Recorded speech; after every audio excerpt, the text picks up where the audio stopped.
કોઈ ચર્ચા કરતા હોય કે તમે કે હિમાલય હાથ ગાળવા જાય છે, એટલે હું હિમાલય હાથ ગાળવા માટે નથી નીકળ્યો. હું ચતુર્માસ કરવા માટે, ભજન કરવા માટે નીકળ્યો છું. ભજન કરવા જાઉં છું અને ગુજરાતની બહારના રાજ્યમાં જાઉં છું.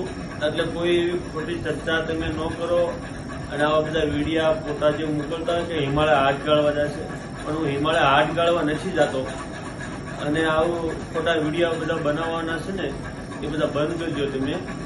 અને હું ભજન કરવા જાઉં છું અને મેં આશ્રમમાં બધાને જમાડી, બધાને શું છે ભજન પ્રોગ્રામ રાખી અને આયોજન કરીને પછી નીકળું છું.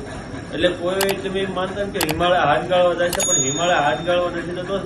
હું ભજન કરવા માટે જાઉં છું અને ભજન કરીને ક્યારે પાછો આવીશ એ મને ખુદને ખબર નથી. પણ આવા વિડીયો બધા એમ કહેશે કે હિમાલય હાથ ગાળવા જશે, એ વસ્તુમાં કોઈ ચર્ચામાં એ વિષયમાં આવતા નહીં. જય મારા દ્વારકાધીશ, જય વરદધામ.